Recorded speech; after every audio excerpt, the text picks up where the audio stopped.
سلام، وخت مو بخیر. د نن شپې خبري ټولګي ته ښه راغلاست.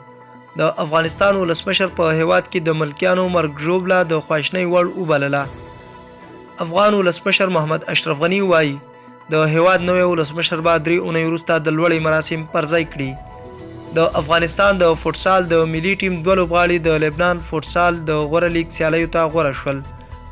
د انتخاباتو خپلواک کمیسیون د انتخاباتو په ورځ په پلازمینه کابل کې د بایومټریک د یو شمېر الو د ورکېدو خبره کوي.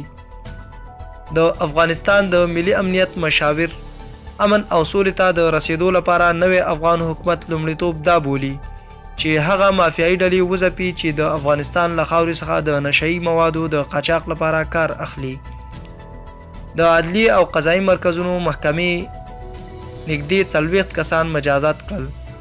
راشد خان په ټوله نړۍ کې یوازینی لوبغاړی دی چې له 20 کلنۍ وړاندې په نړیوال کرکټ کې ټول ټال 116 وکټې اخیستې دي.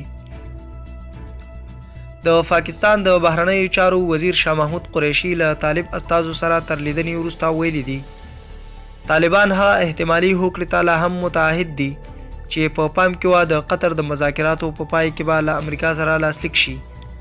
او په پای کې خوندور خبر دا دی چې پاکستانیان هم قانع شول چې مولانا فضل الرحمن د شیطانۍ کارونه ترسره کوي.